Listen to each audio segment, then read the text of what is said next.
So the first thing is a loosened, relaxed shoulders.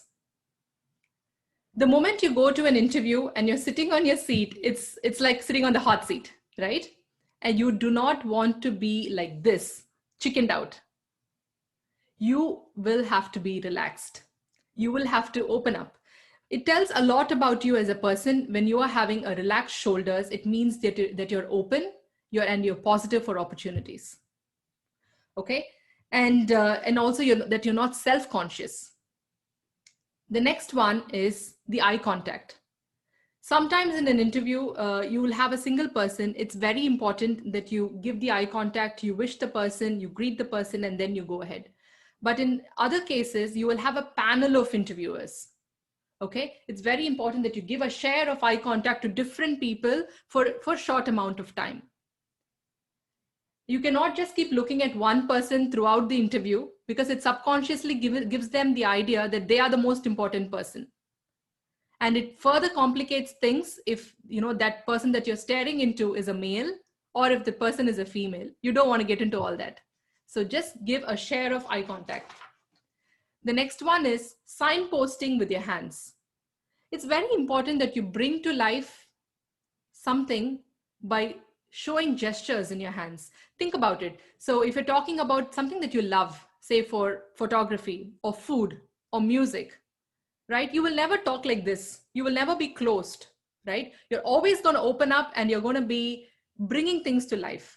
And that's a way that the job interviewer will know that you're genuinely interested in the opportunity and you're genuinely making, the move to give the right answers. So it's very important that you signpost with your hands. Please do not sit like this, okay?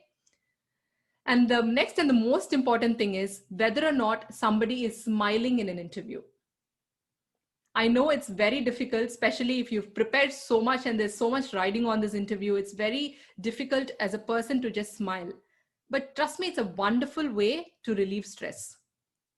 The moment you smile, physiologically, you actually feel, good. You feel good about yourself.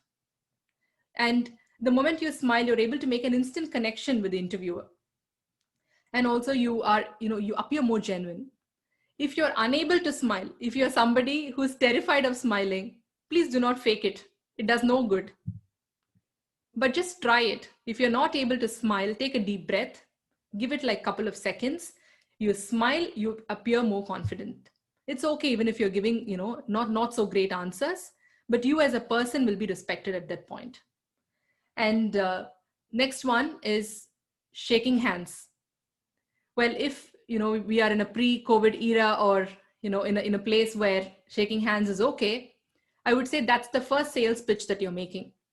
The way you give a firm shake, a handshake. Please do not break somebody's hand just because you're an athlete and you want to come across as a very strong person. Go ahead and give a nice, graceful, gentle handshake. That's what I would say. I don't want to use words like woman-like, lady-like. There's nothing like that. You just be yourself. Go ahead and just give a nice handshake. And again, it's very awkward. Like, we as Indians, we don't really know what to do, when somebody shakes hands. To make it less awkward, I would say, go ahead and practice it with your family and friends. The more you practice it, the more you'll feel uncomfortable about it. It's very important that you shake hands, guys. Okay. And let me also give you some other very quick tips for the interview. Before you go ahead to a company, okay, the first thing that you will have to know is know your audience.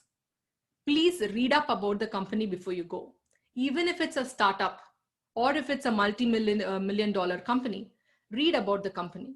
You cannot just go into a company and be like, oh, okay, I think you guys manufacture that. I think you cannot, just go around like that. You will have to know what they do, how they are doing, and what they are going to do. It's very important. And the next one is anticipate the interview questions. You cannot, think like how you're taking an examination. I would probably just leave it in choice, or, I will just pass this thing. You will have to have a fair idea of what you're going to be asked. And you will know it based on what position you're applying for. You will kind of know what they're going to ask you for. Okay. And the next one is, even if you're a very well-oiled interviewing machine, it's essential to spend time to carefully think about your skills, your accomplishment, the interview answers that will resonate well with the interviewers the most. The reason why I'm saying this is because, again, this is effective communication. You're going to be saying something and the interviewing panel is going to understand it in a way that you want them to understand, right? So that way you will have to think about what your skills are. And the next one is pack and dress accordingly.